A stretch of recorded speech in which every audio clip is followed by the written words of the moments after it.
palabra del Señor allí en la cruz. No saben lo que hacen. ¿Por qué no saben lo que hacen? No sabían que estaban crucificando a su rey. Aleluya. Y Zacarías 9:9 dice: alégrate mucho, hija de Sión, da voces de un júbilo, hija de Jerusalén.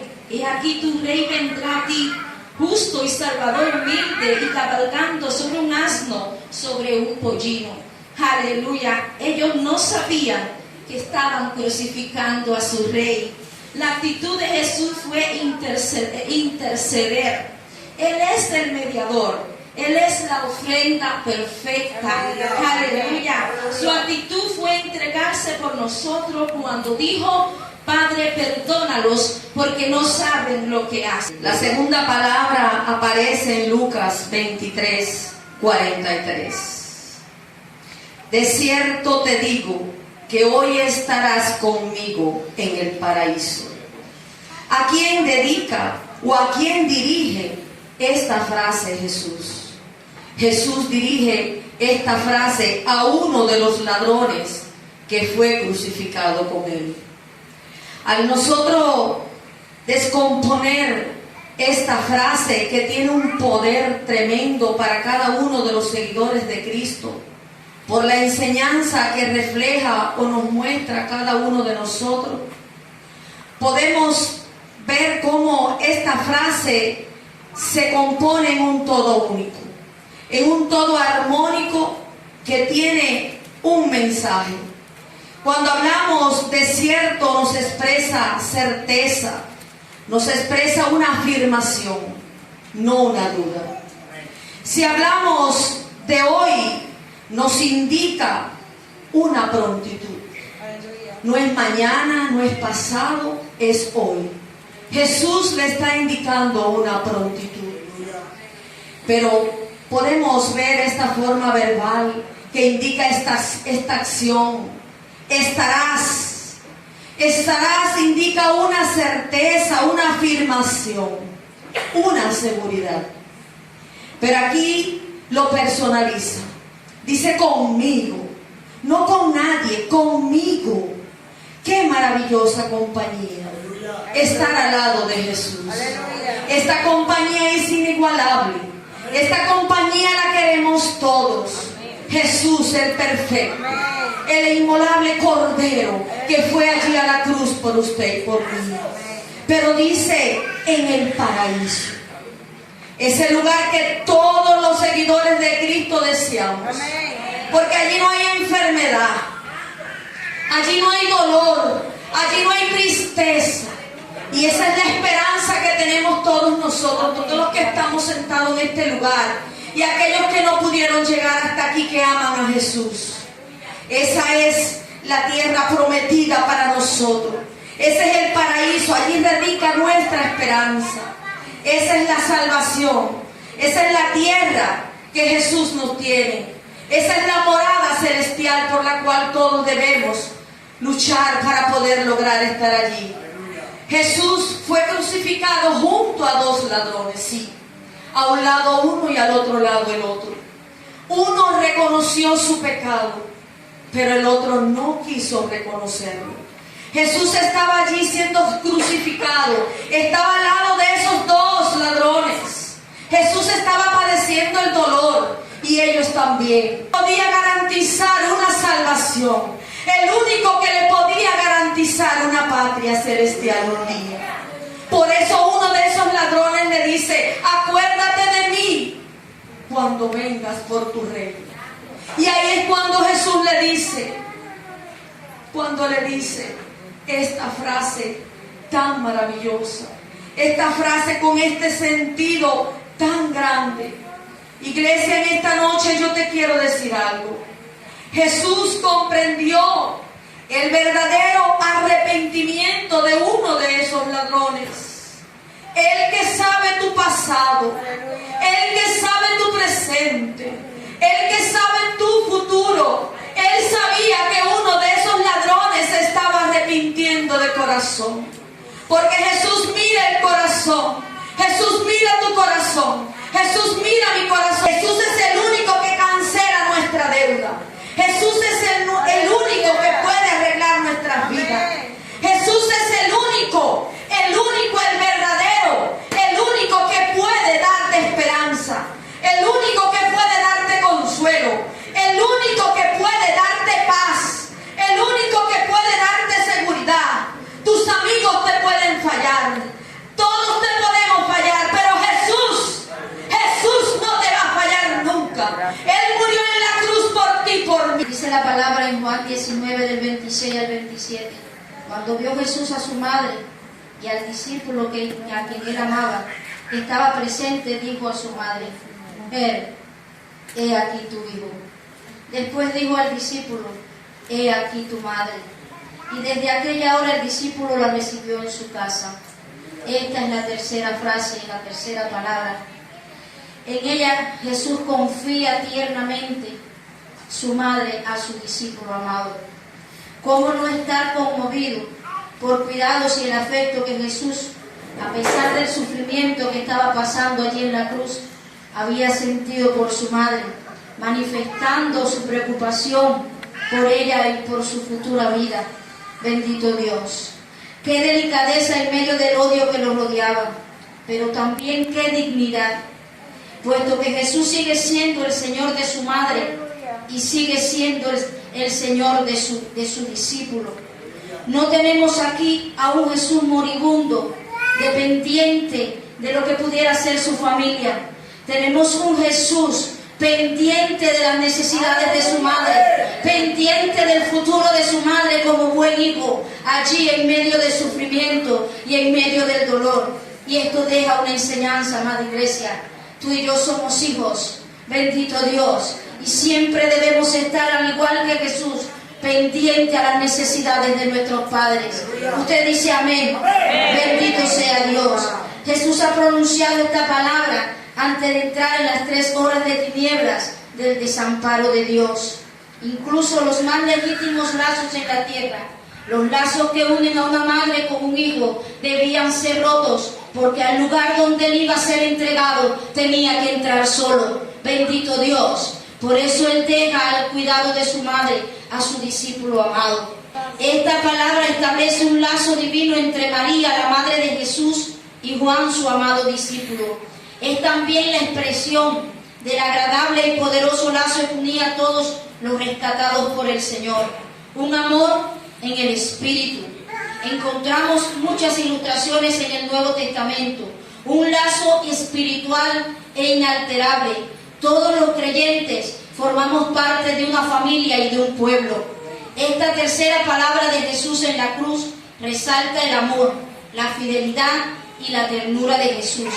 También es la palabra del Salvador, que va a dar su vida por todo aquel que cree y confía en. Quisiera empezar con 2 frases. La primera dice así: algunas personas dicen que la cruz es señal de lo mucho que vale el hombre, y eso no es verdad. La cruz es señal de cuán depravados somos, que se requirió de la muerte del mismo Hijo de Dios. Lo único que podía salvar a gente como nosotros era la muerte del propio Hijo de Dios bajo la furia de su mismo Padre. Y dice la otra: ¿quién entregó a Jesús para morir?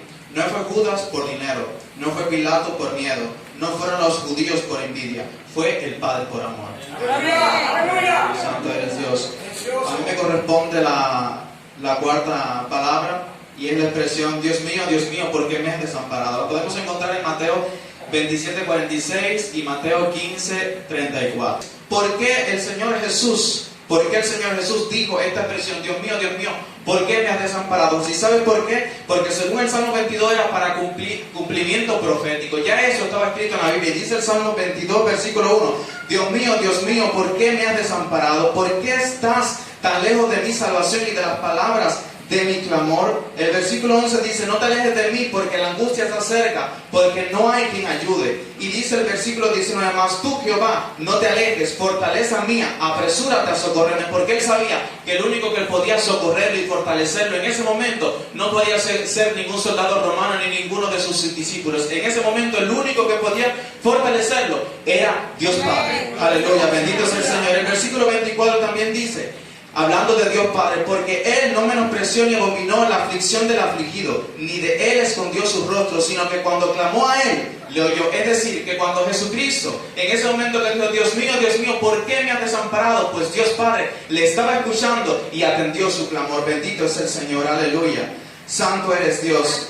Aleluya. Hay algunas señales que demuestran que Dios está con nosotros y rápido te las quiero decir. A pesar de que nosotros atravesamos dificultades y que pecamos, hay algunas señales que nos siguen diciendo que Dios verdaderamente está con nosotros. Por ejemplo, cuando nosotros pecamos y caemos, una evidencia de que el Espíritu Santo todavía nos ha apartado de nosotros es que nosotros sentimos arrepentimiento. Pero no solamente eso, cuando tú y yo dejamos de orar y de ayunar, el Espíritu Santo viene y nos redarguye y nos dice que tenemos que orar y de ayunar. Pero ¿qué te quiero decir? No era el caso de Jesús. No era el caso de Jesús. ¿Por qué? Porque Jesús no tenía pecado y mucho menos tenía falta de comunión, porque tenía una comunión perfecta con el Padre. Ahora, ¿por qué es lo que te quiero hacer entender? Que Jesús dijo esta expresión para cumplimiento profético, pero también para salvarte a ti, para salvarme a mí, porque Él necesitaba la fortaleza de su Padre. ¿Sabes por qué? Porque Dios Padre lo que veía en Él en ese momento era el pecado que tú y yo todavía no hemos cometido. El pecado de todo lo que nosotros hemos hecho y aún nuestros hijos, si en ese entonces todavía no ha llegado el rapto, todo ese pecado el Señor lo estaba cargando en ese momento. Y el Señor en ese momento necesitaba la fortaleza, pero esa fortaleza que Él necesitaba en ese momento nadie la podía dar, sino solamente Dios Padre. Bendito es el Señor. Aleluya. Quiero decirte que Dios te fortalecerá a pesar de que tú visualices que tus cargas sean demasiado pesadas. Recuerda que Dios nunca permitirá algo en nuestras vidas que no podamos soportar. Por eso creo, y yo sé que tú también, que Jesús era el único capacitado y dotado para soportar el sufrimiento de todo el pecado del mundo, y así lo hizo. Es decir, tú y yo pasamos por momentos difíciles, pero nunca vamos a pasar algo que no podemos soportar. Y si Jesús estaba muriendo en la cruz del Calvario, era porque ya Dios había predestinado y sabía y estaba seguro de que Él podía soportar ese dolor. Claramente, tú y yo necesitamos ser fortalecidos por el Señor cuando pasamos por aflicciones. Amén. Pero Jesús en ese momento también necesitó el fortalecimiento del Padre. Por eso decía, Dios mío, ¿por qué me has desamparado? Aleluya. Y como te decía ahorita, el Padre ciertamente lo que veía en Él era pecado, porque estaba muriendo por el pecado de nosotros. Pero ¿sabe lo que dice la palabra del Señor? Que un momento será su ira, pero su favor dura toda la vida. Aleluya, bendito es el Señor. Y quiero compartir contigo rápido la palabra del Señor en el Isaías capítulo 54, versículos 7 y 8 dice: por un breve momento te abandoné, pero te recogeré con grande misericordia. Con un poco de ira escondí mi rostro de ti por un momento, pero con misericordia eterna tendré compasión de ti, dijo Jehová tu Redentor. Aleluya, bendito es el Señor. Y ¿sabes qué? Te digo más. Aleluya. El Señor verdaderamente sufrió en la cruz, porque como leía nuestra hermana Bexaida en Isaías, también dice la palabra: ciertamente llevó en nuestras enfermedades y sufrió nuestros dolores, y nosotros le tuvimos por azotado, por herido de Dios y abatido. Mas Él herido fue por nuestras rebeliones, molido por nuestros pecados. El castigo de nuestra paz fue sobre Él, y por su llaga fuimos nosotros curados. Bendito es el Señor. Pero sabes que aún en ese momento Dios nunca dejó de dar lo que Él es. ¿Y sabe lo que Dios demostró ser en ese momento? Pues la perfecta justicia contra el pecado y el perfecto amor para con el pecador. ¿Sabes por qué? Porque Dios ama al pecador, pero aborrece el pecado. Bendito es el Señor. Aleluya. Jesucristo seguía siendo aquel que cargaba promesas sobre Él, a pesar de sentirse solo en ese momento a causa del pecado y la aflicción que padecía. ¿Sabes por qué? Porque en Isaías capítulo 9, de él se había dicho: un niño nos es nacido, hijo nos es dado, el principado sobre su hombro, y se llamará su nombre Admirable, Consejero, Dios fuerte, Padre eterno, Príncipe de paz. Padre eterno, Príncipe de paz. Jesús en ese momento seguía siendo el Príncipe de paz. Esa promesa Él la cargaba. Pero a pesar de que en ese momento se sentía solo, su Padre le veía como el pecado, como ahorita te digo, pero nunca olvidó su esencia. Él seguía siendo también su hijo, pero ahora en remisión de su creación. Y Jehová sin duda alguna le sostuvo. Claramente en esta expresión podemos notar la gran enseñanza dada por Jesús, porque sabes que Jesús es nuestro mejor maestro y nunca en ningún momento dejó de serlo. En este momento también nos estaba enseñando. ¿Y sabes qué es lo que nos estaba enseñando? La dependencia hacia nuestro Hacedor. Aleluya. Y eso me recuerda que el salmista decía en el Salmo 121: alzaré mis ojos a los montes, ¿de dónde vendrá mi socorro? Mi socorro viene que hizo los cielos y la tierra. Mi socorro viene, que hizo los cielos. Bendito es. Por eso Jesús clamó, para mostrarnos también que solo con Dios podremos resistir en el día malo, querido hermano. En cada momento de angustia, clamemos al Señor siempre, porque Él siempre nos escuchará.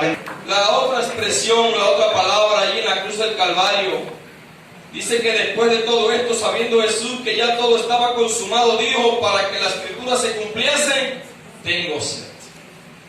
Tengo sed. Y todo este proceso que Jesús estaba llevando, todo esto que anteriormente ya se ha dicho a través de los labios de mis hermanas, de mi hermano Noel hasta aquí, toda esta agonía, todo este momento de desespero, todo este momento de que lo prenden, ya pasando alrededor de 24 horas, por ahí está el asunto.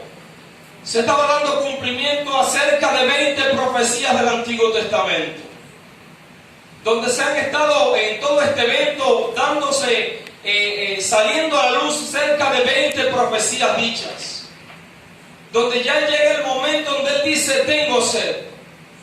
En medio de la agonía, ya horas y horas ya allí maltratado, abusado de Él, la corona de espina, lo habían azotado, lo habían desgarrado la piel. Llegó el momento que tuvo que cargar la cruz, donde tuvo que arrastrarla con su propio cuerpo, donde después encuentran a alguien y le dicen ayúdale, y le ayudan. Creo que Simón, ¿no es el nombre? Sirene. Y aquel hombre viendo a Jesús, y yo no tengo culpa, yo le voy a ayudar, pero nada que ver con esto. Y le arrastra y le ayuda, y a dónde quiero llegar, que llega el momento que el hombre tiene sed.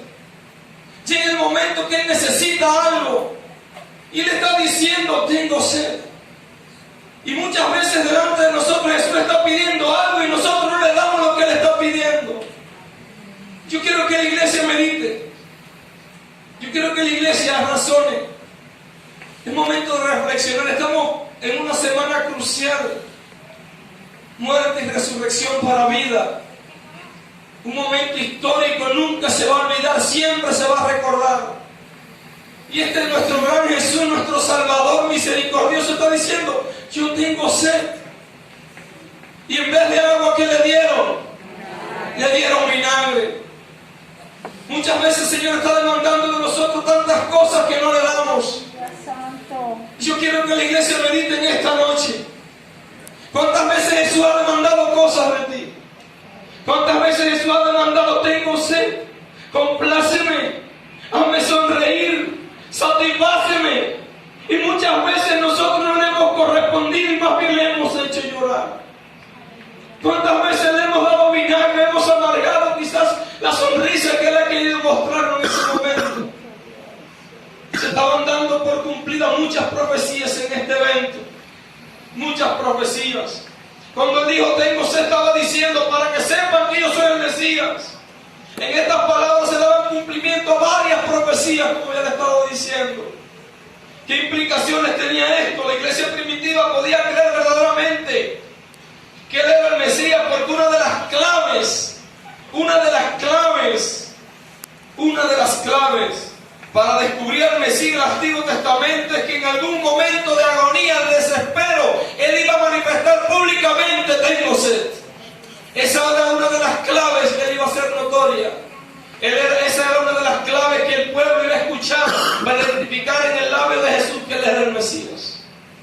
Esa era una de las claves. Él dijo, tengo sed. Tengo sed. Medite usted en esta palabra.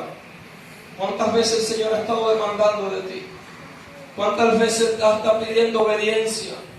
¿Cuántas veces le está pidiendo tu asistencia, tu puntualidad? ¿Cuántas veces le está pidiendo tu oración? ¿Cuántas veces le está pidiendo, ven a mis pies, yo tengo la respuesta? Y muchas veces le damos vinagre, no cumplimos con lo que Él quiere. Es noche de meditar, amados. Es noche de meditar. Fue una semana que fue un poco triste por los eventos, pero el resultado fue victorioso y no es momento de estar llorando, es de regocijo. Es un momento de victoria, pero fue un momento de meditar también de todas las cosas que se fueron haciendo notorias una tras otra, cada palabra dicha hasta donde Él llegó. Y Él dijo algo algo y sigo repitiendo, tengo sed. Sediento. El mismo que dijo en algún momento, el que tenga sed, venga a mí, beba.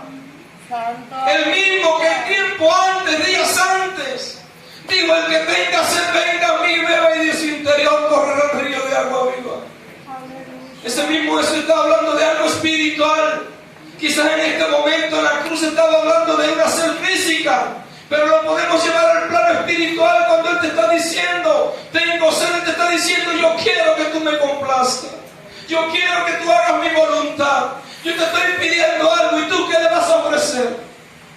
Tú y yo, ¿qué le vamos a ofrecer? ¿Qué le estamos dando? ¿Le damos agua? ¿Vamos a satisfacer el deseo de Jesús? ¿O le vamos a amargar el día? ¿O le vamos a dar vinagre? ¿O lo vamos a hacer sentir mal? ¿Qué hacemos, iglesia? Tenemos que aplicar también el hecho que la sed puede ser entendida en una dimensión espiritual, como ya le dije. Sed de justicia, sed de paz, sed de amor. Porque a fin de cuentas, el agua que Dios desea que le demos a Jesús es hacer su voluntad. Alabado sea el nombre de Cristo. ¿Cuántos se gozan por eso? ¿Cuántos se gozan por todo el proceso?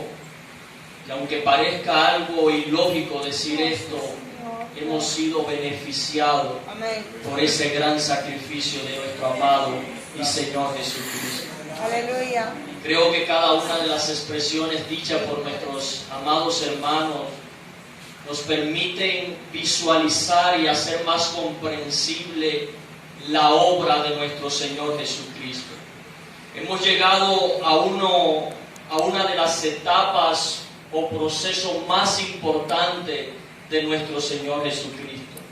¿Por qué, mi hermano? Porque quizás cuando tuvo sed y le dieron a beber vinagre, si Él hubiese colgado los guantes en ese momento, quizás no hubiese cumplido el proceso o el plan divino diseñado por el Padre. Pero alabado sea porque llegó hasta el final, llegó hasta la meta, cumplió con la misión establecida por su Padre. Por eso podemos decir esta noche, está hecho, está hecho, está hecho. Podrás levantar tu mano y decir, está hecho. Consumado es. Esta es la sexta palabra mencionada por nuestro amado Jesucristo en la cruz del Calvario. Esta expresión contiene un peso y una firmeza extraordinaria. Su significado es tan poderoso y tan trascendental, querido hermano, que nuestras almas son bendecidas al escuchar esta expresión. La palabra consumado es traducido al griego como tetelestai. Esta palabra era usada en la antigüedad de diferentes maneras. Por ejemplo, cuando alguien tenía una deuda y terminaba de pagar esa deuda, se usaba la expresión tetelestai, que significa la deuda ha sido cancelada, la deuda ha sido paga. Otra de las maneras en la que se usaba esta expresión era cuando un siervo realizaba la tarea de su amo. Cuando este amo supervisaba esta tarea y la hallaba terminada, decía tetelestai, la obra ha sido terminada. Era usada también en el templo cuando se llevaba un cordero. El sumo sacerdote examinaba aquel cordero y si el cordero estaba puro, listo, sin mancha, decía tetelestai. Alabado sea el nombre de nuestro Señor Jesucristo. Ahora bien, de la misma manera a nuestro Señor Jesucristo se le asignó una tarea, se le asignó una misión que fielmente cumplió en la cruz del Calvario, ofreciéndose como un cordero perfecto, puro y sin mancha, donde pagó la deuda de todos nosotros. Él ocupó el lugar que nos correspondía a nosotros y murió en nuestro lugar por nuestros pecados, y por nuestras rebeliones, dando así por terminada su obra, dando así por terminada su misión, querido hermano, dando así por terminada la deuda de todos nosotros, que merecíamos el castigo eterno. Sin embargo, Él canceló la deuda en la cruz del Calvario y nos abrió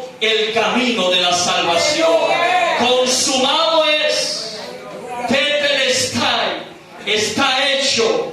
No hay más sacrificio que hacer, mi hermano, porque ya el Cordero perfecto fue sacrificado para dar fin a los sacrificios del Antiguo Testamento, para dar fin a nuestras deudas, pero también para dar fin a la era de la ley, donde rasgó el velo y dio inicio a una nueva era, la era de la gracia, la era de la libertad, la era de la salvación. Está hecho, mi hermano, tetelestai, consumado es, todo está cumplido. Nuestro Señor Jesucristo no se rindió en el camino. Él sabía lo que le esperaba. Él sufrió, Él padeció, fue escupido, fue maltratado, se mofaron de Él, alabado sea el nombre de Cristo, fue molido por nuestras rebeliones, pero no abandonó su misión. Él la cumplió, Él la terminó para redimirnos, para libertarnos, para sanarnos a través de sus llagas y darnos vida y vida en abundancia. Por lo tanto, mi hermano, aunque el diablo diga que no, está hecho. Aleluya. Aunque muchos digan es imposible, diga conmigo, está hecho. Puede ser que muchos digan es imposible, pero está hecho. Puede ser que los ateos no lo crean, pero está hecho. Puede ser que la ciencia diga lo contrario, pero está hecho. Yo termino diciéndote, Él es fiel y lo que Él inicia, Él lo termina. Tetelestai, consumado. Comienzo mi intervención con la máxima del pastor Alexander Ramos. Y cito: el único sacrificio que fue capaz de unir el cielo con la tierra fue el de Cristo en la cruz. Nuestra victoria descansa en la obra perfecta de Cristo. Aleluya. Me he correspondido por gracia y favor del cielo compartir juntamente ustedes y a este honorable grupo de estela de hombres y mujeres de Dios que nos han antecedido, la séptima expresión, la séptima palabra en la cruz. Jesús dijo, según registra Lucas capítulo 23, versículo 46 y otros pasajes paralelos, Jesús expresó: Padre, en tus manos encomiendo mi espíritu. Padre, en tus manos encomiendo mi espíritu. Ahí descansa la séptima expresión de aquel Jesús colgando del madero del Gólgota. Esta última palabra de Jesús en la cruz evoca toda la intimidad del amor y de la comunión recuperados entre Jesús y su Padre. Como antes de las 3 horas de tinieblas, Jesús dice de nuevo, Padre. Quiero hacer notar esto de manera importante. Comenzó diciendo, Padre, perdónalos, porque no saben lo que hacen. Y concluyó la última frase, citando a su Padre, esta vez, gloria al Señor, encomendando su espíritu ante Él. La expiación está terminada. No podría decirlo yo de forma más categórica que como dijera mi hermano Pablo y con anterioridad. La cuestión de nuestros pecados está resuelta, consumado es. En perfecta paz, en plena conciencia, va a dejar su vida, va a dar su vida. Habiendo bajado la cabeza, encomienda su espíritu al Padre. Es el acto final de su sacrificio voluntario. Él mismo ha separado el espíritu de su cuerpo y lo ha encomendado a Dios su Padre. Varias veces el Nuevo Testamento nos comenta que Jesús se ha librado a sí mismo. Todas estas expresiones hacen brillar la grandeza y el amor de aquel que daba su vida en rescate de cada uno de nosotros. Nadie tenía poder para quitársela.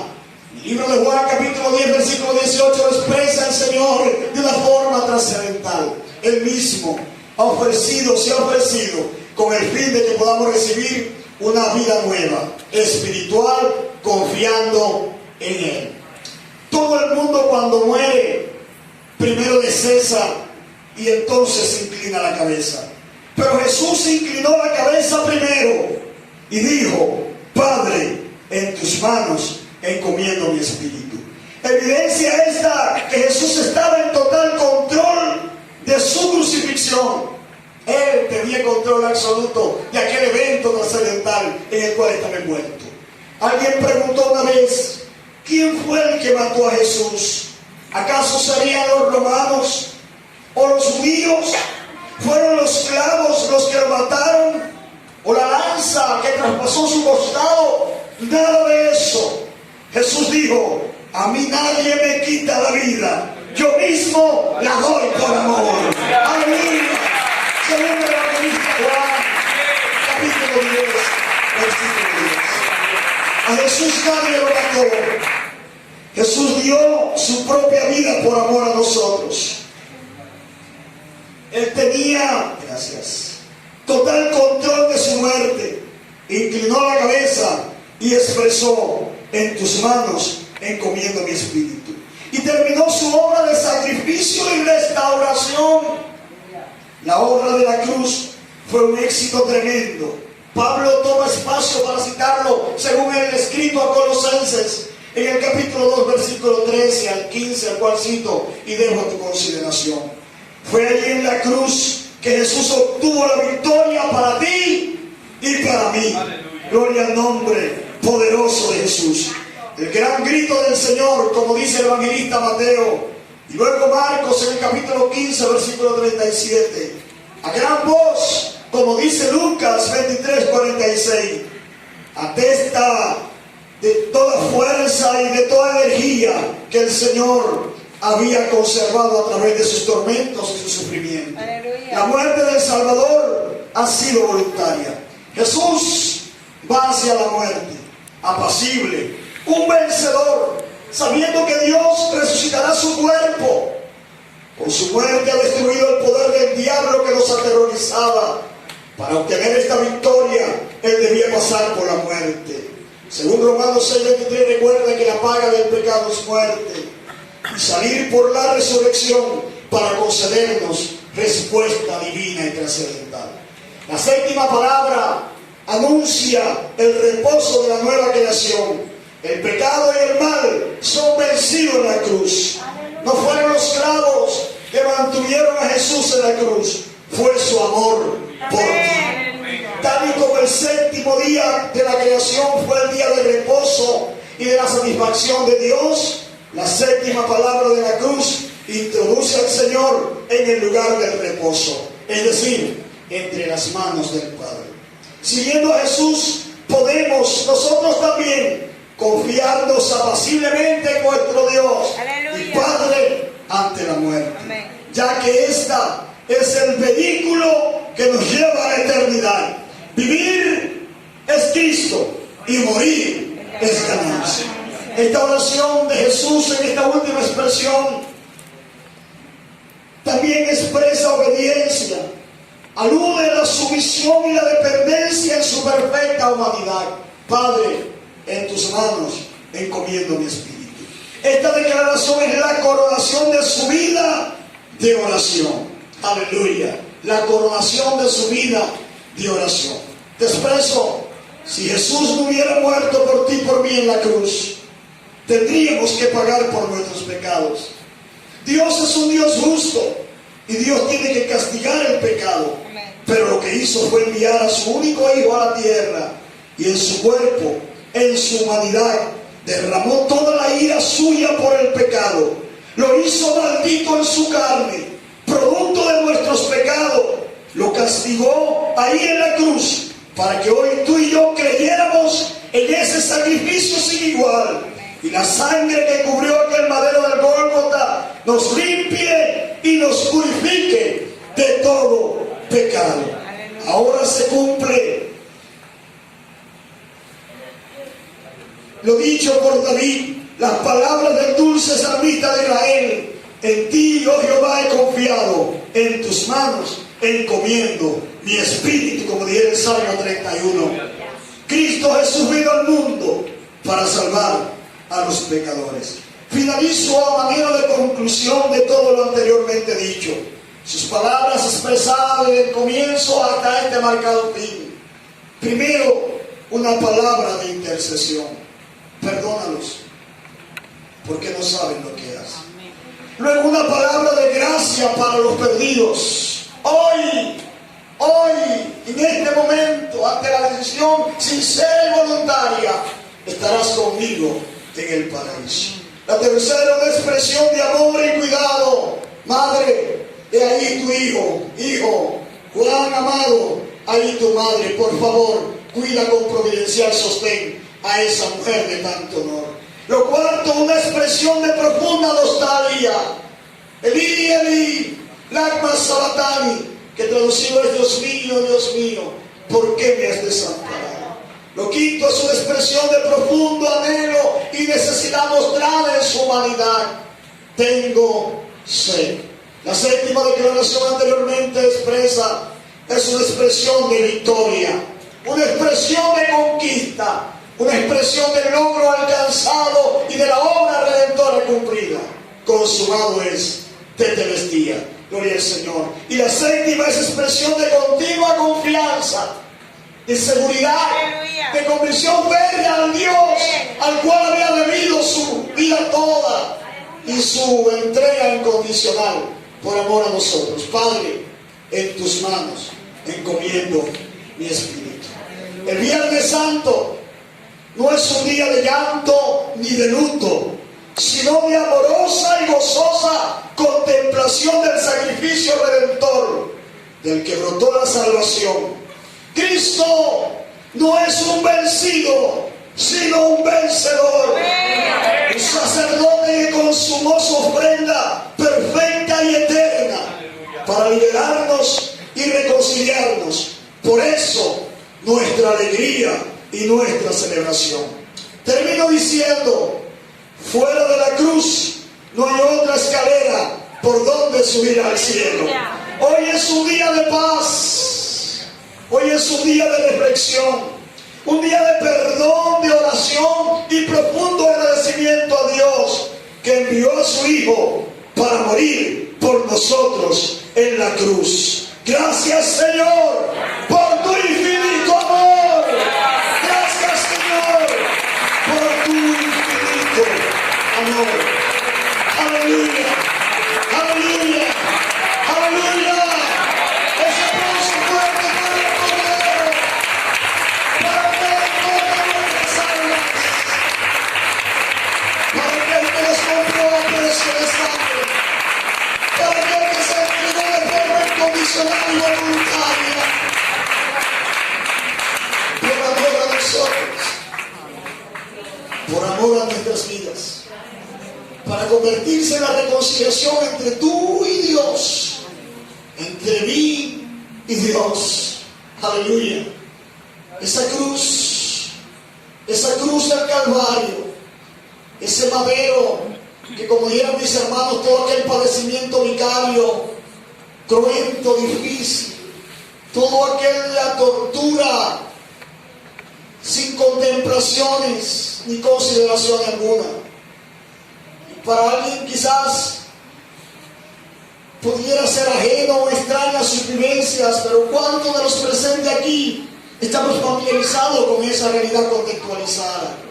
Que habremos leído lo que la palabra del Señor nos indica, habremos visto series, películas como la vida pública de Jesús según el Evangelio de Lucas, o más la pasión de Cristo, aleluya, que expresa de forma extrema todo su sufrir, su martirio, su dolor, su aflicción y angustia sin par, por amor a nosotros. Esa cruz del Gólgota, de la calavera, sirve para reconciliarnos con Dios, para arreglar nuestras cuentas ante el Padre, para restaurar la relación dañada y quebrada por el pecado y restituir a una relación plena, íntima, personal, restaurada con el Dios de toda gracia.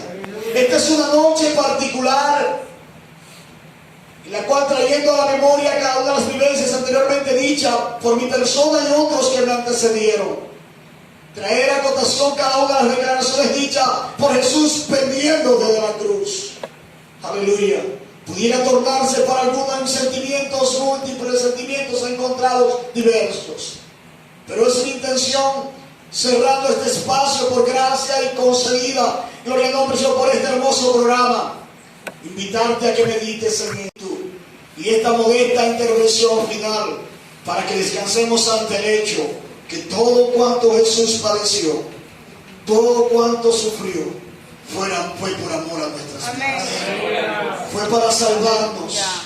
¿Cuánto ha invertido Dios por nosotros? Lo menos que tú y yo podemos hacer en reciprocidad a todo el bien, a todo el beneficio alcanzado en esta noche particular de Viernes Santo, es rendirnos, es entregarnos, es abandonarnos a su voluntad, es servirle a Él con presencia y dedicación, es mostrar compromiso cierto con el Dios de toda gracia, con el Dios que nos ha concedido la vida. Qué hermosa noche es esta, gloria al nombre del Señor, para estar de pie. Qué hermosa noche es esta, para unirnos juntos en adoración y en exaltación. Gloria, gloria. Aleluya. Gloria. En declaración